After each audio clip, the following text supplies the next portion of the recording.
tim penilai sertifikasi dosen gelombang 1 tahun 2025. Perkenalkan, nama saya Edi Setiawan, dosen tetap program studi pembibitan kelapa sawit Kampus Akademi Komunitas Perkebunan Jakarta. Saat ini saya sedang mengikuti sertifikasi dosen gelombang 1 tahun 2025 yang diselenggarakan oleh Kemendikti Saintek. Video ini kami buat untuk melengkapi persyaratan sertifikasi dosen gelombang 1 2025 sebagai penyusun dokumen pernyataan diri dosen dalam unjuk kerja Tridharma Perguruan Tinggi atau disingkat PDD KTP dalam bidang pengajaran. Pada kesempatan kali ini saya akan memaparkan salah satu mata kuliah yang wajib pada program studi Diploma 1 Pembibitan Kelapa Sawit. Mata kuliah yang saya ampu adalah persiapan lahan dan pembibitan kelapa sawit PN atau pre-nursery. Bobot dari mata kuliah ini ada 3 SKS, yang dimana SKS ini terbagi atas 2 materi teori dan 1 materi praktikum. Materi teori diberikan di dalam kelas dan praktikum diberikan di lapangan atau lahan praktek. Teknik pengajaran yang digunakan adalah yaitu Delivery, Instruction, and Assessment, baik secara offline maupun online. Sarana pembelajaran yang digunakan adalah PK Group, LCD, proyektor, dan materi PowerPoint. Adapun capaian pembelajaran kelulusannya antara lain 1. Persiapan lahan. Sebelum melakukan pembibitan, perlunya kita melakukan persiapan lahan untuk bibit nanti diletakkan di mana. Yang kedua, bibit yang unggul, yaitu memahami bibit yang unggul dalam pembibitan kelapa sawit di pre-nursery. Ketiga, pelaksanaan seleksi. Pentingnya pelaksanaan seleksi agar mendapatkan bibit yang baik, unggul, dan tumbuh seragam. Yang keempat, pemeliharaan, baik dari perawatan, penyiraman, dan pengendalian hama secara terpadu. Sedangkan capaian pembelajaran mata kuliahnya atau CPMK-nya pada mata kuliah teknik persiapan lahan dan pembibitan PN ini adalah 1. Mahasiswa memahami pentingnya bibit yang unggul dalam budidaya kelapa sawit. Kedua, mahasiswa mampu memilih lahan yang tepat untuk pembibitan dengan ciri-ciri sesuai yang ada di materi, yaitu dekat dengan sumber air, terhindar dari hama penyakit, dekat dengan pemukiman, dan jauh dari rawan pencurian. Kemudian yang ketiga, mahasiswa memahami teknik-teknik pemeliharaan untuk pembibitan ini, yaitu mulai dari persiapan medianya, pengayakannya, pemasukan tanah ke polybagnya, kemudian penanaman kecambah, kemudian transplanting, kemudian seleksi bibit, pengendalian hama penyakit secara terpadu, penyiraman, dan pemupukan. Berikut deskripsi singkat mata kuliah dan bahan kajiannya. Dalam mata kuliah pembibitan akan dijelaskan arti penting penggunaan bibit unggul dalam budidaya kelapa sawit. Mempelajari teknik pembibitan tanaman kelapa sawit dimulai dari persiapan lokasi pembibitan, persiapan media, persiapan dan penanganan kecambah, seleksi kecambah, transplanting dari PN ke NN, perawatan NN, kemudian seleksi sampai ke panen hasil akhir dari bibit yang siap tanam di lapangan. Adapun pustaka yang digunakan yaitu 1. Buku Mamun Soekarjo S dan H Semangun tahun 2008, Manajemen Agribisnis Kelapa Sawit Gajah Mada University Press Yogyakarta. Yang kedua, PPKS 2000, Buku Lapangan Seri Tanaman Kelapa Sawit Volume 1, Pembibitan Pusat Penelitian Kelapa Sawit. 3. Buku PPKS 2003, Budidaya Kelapa Sawit L. Buana D. CHA dan S. Adiputra, Kultur Teknis Kelapa Sawit Pusat Penelitian Kelapa Sawit Medan. Yang keempat, buku Sastroyono S. 2008, Budidaya Kelapa Sawit Agromedia Pustaka Jakarta. Yang kelima, buku Selardi Sastroyono 2018, Budidaya Kelapa Sawit Agromedia. Yang keenam, buku Yumpakan tahun 2007, Panduan Lengkap Kelapa Sawit penerbit Penebar Swadaya. Pada mata kuliah ini terdiri dari 16 kali pertemuan, di mana 14 pertemuan dengan tatap muka dan 2-nya dengan ujian. Pertemuan 1 sampai 7 perkuliahan di kelas, kemudian pertemuan 8 ujian tengah semester. Lanjutkan pertemuan 9 sampai 15 semester 2, kemudian pertemuan ke-16 UAS atau ujian akhir semester. Adapun subjek pembelajaran yang diberikan yaitu ada 16 sesuai dengan pertemuan kuliahnya. Yang pertama adalah memahami silatus dan rencana pembelajaran semester dan penandatanganan kontrak belajar. Yang kedua, mahasiswa memahami lahan yang sesuai untuk pembibitan di kelapa sawit di pre-nursery. Yang ketiga, memahami perhitungan kebutuhan lahan, alat dan bahannya. Yang keempat, mahasiswa memahami teknik penyiapan lahan. Yang kelima, pembibitan PM, pengertian bibit unggul dan teknik penyiapan lahan dan media pembibitan. Yang keenam, mahasiswa memahami arti penting penggunaan bibit unggul dalam budaya kelapa sawit. Yang ketujuh, memahami pentingnya pemilihan lokasi yang tepat untuk seleksi kecambah, karena dalam proses kecambah dan bisa di sembarang tempat. Yang kedelapan adalah UTS. Kemudian pertemuan ke-9 penanaman, pertemuan ke-10 pemeliharaan bibit dan kriteria bibit normal, pertemuan ke-11 sama pemeliharaan bibit dan kriteria bibit normal, pertemuan ke-12 pengendalian OPT organisme pengembangan tanaman, pertemuan ke-13 pengendalian OPT juga di pembibitan, pertemuan ke-14 seleksi di pre-nursery, pertemuan ke-15 seleksi di pre-nursery, dan pertemuan ke-16 adalah UAS ujian akhir semester. Sedangkan untuk penilaian dilakukan dengan jenjang skor, indikator kinerja dan bobot nilai, yaitu sebagai berikut. 1. Partisipasi kuliah bobotnya 10%. Yang kedua, penyelesaian tugas terstruktur 25%. Yang ketiga, ujian tengah semester 30%. Dan yang keempat, ujian akhir semester dengan bobot 35%. Yang total penilaian adalah 100%. Untuk metode pembelajaran yang digunakan adalah problem based learning atau case study, presentasi dan collaborative learning. Berikut cuplikan videonya pembelajaran mata kuliah teknik persiapan lahan dan pembibitan PM yang dilakukan secara offline di dalam kelas pada pertemuan pertama tentang pengertian pembibitan kelapa sawit, pentingnya pembibitan kelapa sawit, dan juga kriteria lokasi dari pembibitan kelapa sawit. Dan berikut videonya. Baik, bismillahirrahmanirrahim. Assalamualaikum warahmatullahi wabarakatuh. Waalaikumsalam warahmatullahi wabarakatuh. Gimana semangat lagi? Pagi.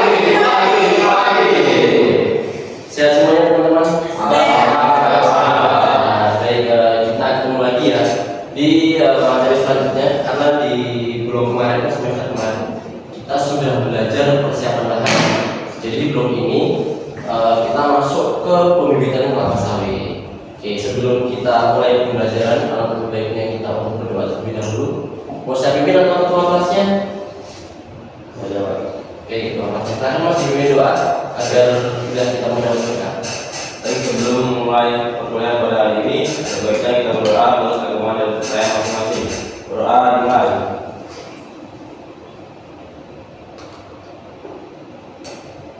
Doa selesai. Oke, terima kasih. Oke, di pertama ini ada yang mau saya tanyakan. Apa itu pembibitan kelapa sawit? Paham? Nah, ini yang pembibitan kelapa sawit. Menurutmu pembibitan kelapa sawit apa? Perawatannya Kak. Terus? Seleksinya Kak. Seleksinya terus?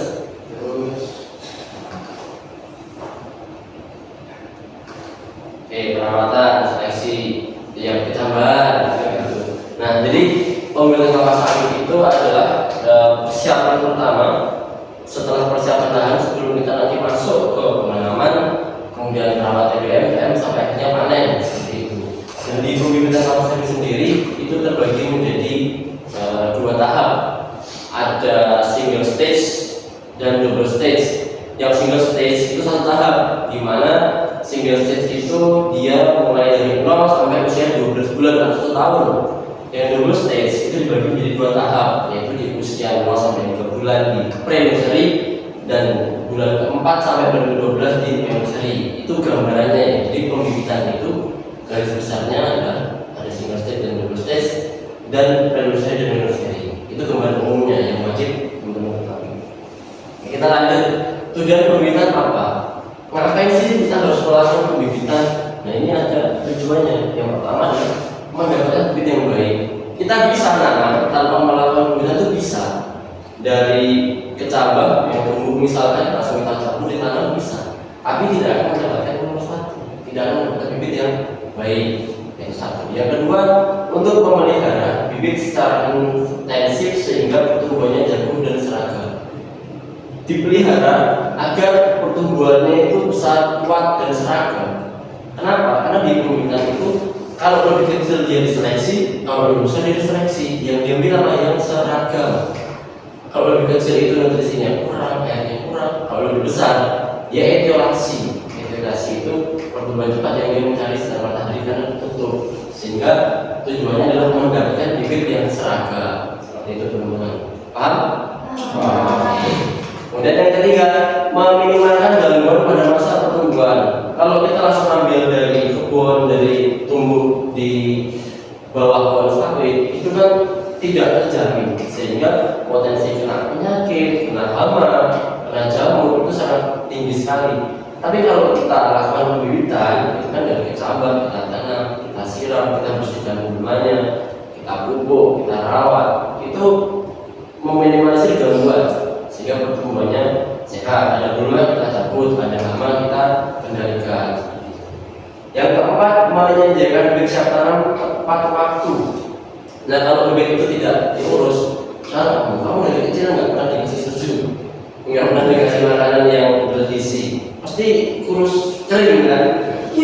Tapi kalau kamu dari kecil dikasih susu, makan bergizi, telur, ayam, pasti pertumbuhannya itu terjamin. Maksudnya gambaran sederhana seperti itu. Jadi menyediakan siap tanam tepat waktu. Tepat waktunya kapan?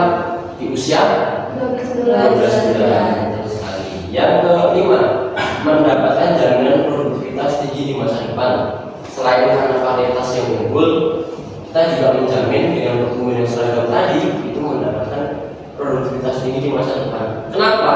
Karena ada dua pekerjaan yang kalau kamu itu salah yang kamu tahu. Kerjaan apa? Pembibitan dan lahan, mancang itu kalau kamu salah sekarang 30 tahun kamu salahnya. Bibit itu kalau kamu salah pilih dari sekarang 30 tahun kamu salahnya. Seperti itu, sehingga jaminan kualitas tinggi di masa depan. Lanjut, kualitas bibit dipengaruhi antara lain varietas dan sumber bibit atau potensi genetiknya. Varietasnya apa? Dura, Tenera, Sivera. Yang bagus yang mana? Tenera. Sedangkan dari Dura dan Sivera sudah tidak. Kemudian yang kedua, proses pembibitan untuk teknis dalam penanaman dan pemeliharaan bibit.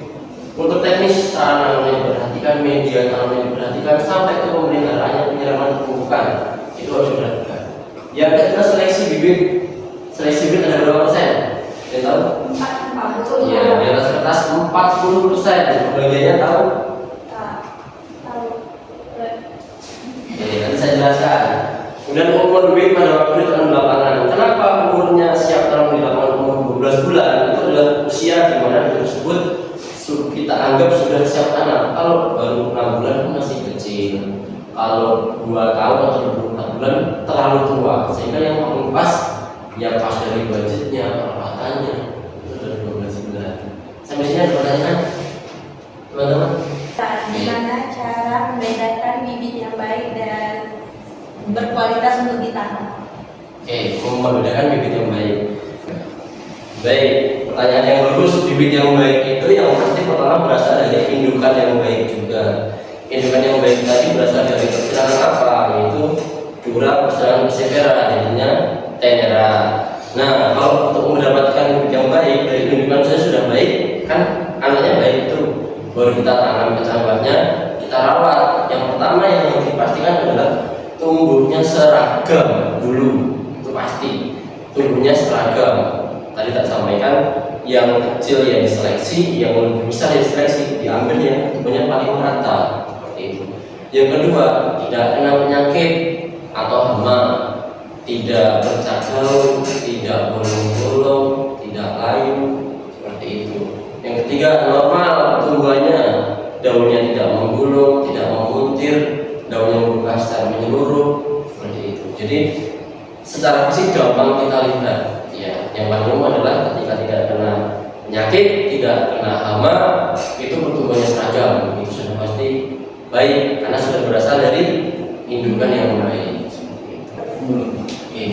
Ini kalau saya ini dalam contoh saya ada dalam dura. Dura itu ciri-cirinya cangkangnya tebal, tingginya tipis, dan misifera itu hampir tidak ada cangkangnya. Disilangkan dura sedang misifera juga tenera seperti itu. Ya. Daunnya tebal, cangkangnya tipis sehingga dapat dimanfaatkan dengan baik. Ini adalah kandungannya. Lanjut saja.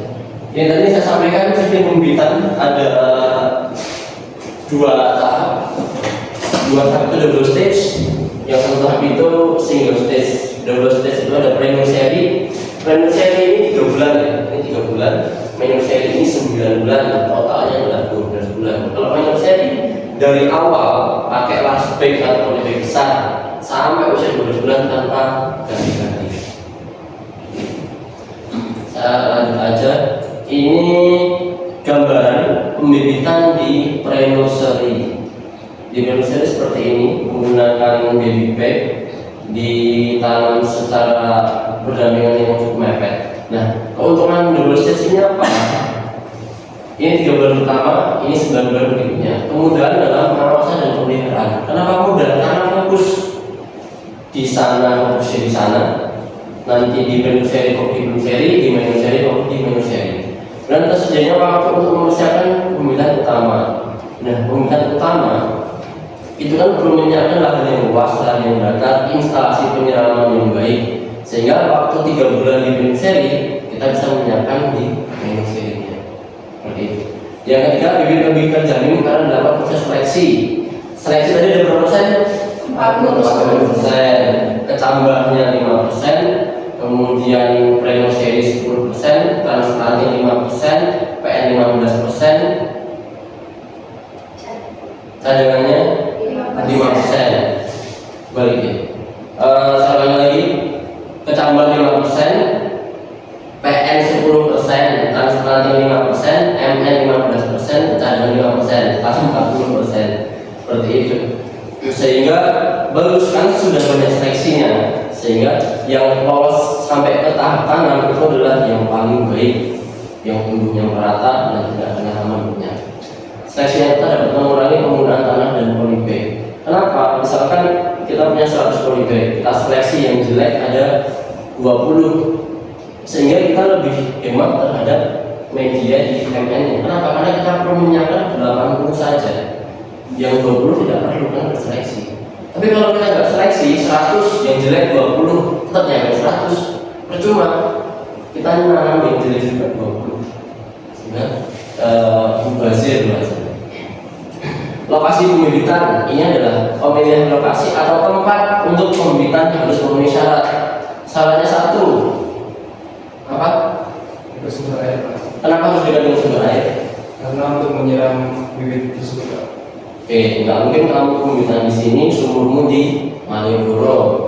Kamu kan ikutnya pegel, jadi harus dekat dengan sumber air. Sumber air sudah. Kemudian kedua, topografi datar. Nama datar, perlu lereng. Itu pertama untuk penyusunannya pasti tidak baik. Kedua, perawatannya susah. Penyiraman, nanti pengendalian hama penyakitnya, pemeriksaan gimana, lebih lahan yang lereng itu susah. Yang ketiga, tidak terdengar. Emangnya tak terdengar kenapa? Nanti bakalan busuk, Pak. Ya, akarnya menyebabkan potensi membusuk karena sawit itu berbeda dengan padi. Kalau padi itu malah harus terdengar, kalau sawit tidak boleh terdengar. Jadi apalagi ini masih di pembibitan. Kalau di tanaman dewasa banjir 2-3 hari nggak akan mati, tapi kalau di pembibitan beresiko mati. Yang keempat, tersedia topsoil dalam jumlah yang cukup. Topsoil itu apa? Tanah lapisan atas, tanah yang paling subur untuk pembibitan. Kenapa? Karena di pembibitan kita harus menyiapkan tanaman yang belum siap untuk 30 tahun ke depan. Makanya salah satu faktor yang mendorong adalah media yang topsoil. Baik, sekian video pembelajaran mata kuliah teknik persiapan lahan dan pembibitan PN yang diberikan kepada mahasiswa semester 2 program Diploma 1 Akademi Komunitas Perkebunan Yogyakarta. Semoga video ini menjadi bahan pertimbangan dapat bernilai sertifikasi dosen gelombang 1 tahun 2025. Terima kasih. Saya tutup. Wassalamualaikum warahmatullahi wabarakatuh.